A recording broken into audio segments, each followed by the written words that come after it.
Sciatica.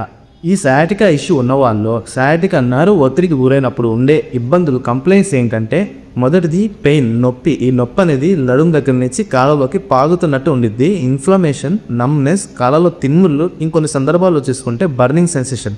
ఈ 5 ముఖ్యంగా ఉండే కంప్లైంట్స్ సయాటికా ఇష్యూలో. దీనికోసం ఎటువంటి జాగ్రత్తలు తీసుకోవాలి అని మనం చూసుకుంటే, ఖచ్చితంగా విరేచనం అనేది సాఫీగా ఏరేట్టు చూసుకోవాలి. సరైన ఆహార నియమాలు పాటించాలి. శారీరక జాగ్రత్తలు ఖచ్చితంగా తీసుకోవాలి. ఫిజికల్ ప్రికాషనరీ మెజర్స్, నడుము మీద ఒత్తిడి లేకుండా చూసుకోవాలి. ఎక్కువ నిలబడకుండా, ఎక్కువ లాంగ్ డిస్టెన్స్ ట్రావెలింగ్ చేయకుండా, బరువులు ఎత్తకుండా అయితే చూసుకోవాలి. వైద్యం సంగతి వచ్చేసరికి పంచకర్మ వైద్యం చాలా హెల్ప్ అయ్యిద్ది, రిలీఫ్ అయితే వస్తుంది అనమాట. పంచకర్మలో దీనికోసం మంచి వైద్యం ఉంది. కటివస్తి అని, ధాన్యముల దార అని, ఇలాగా అక్కడున్న వ్యాధి తీవ్రతని పరిగణనలో తీసుకొని వైద్యం చేయడం ద్వారా చాలా ఇంప్రూవ్మెంట్ అండ్ రిలీఫ్ అయితే వస్తుంది. Thank you.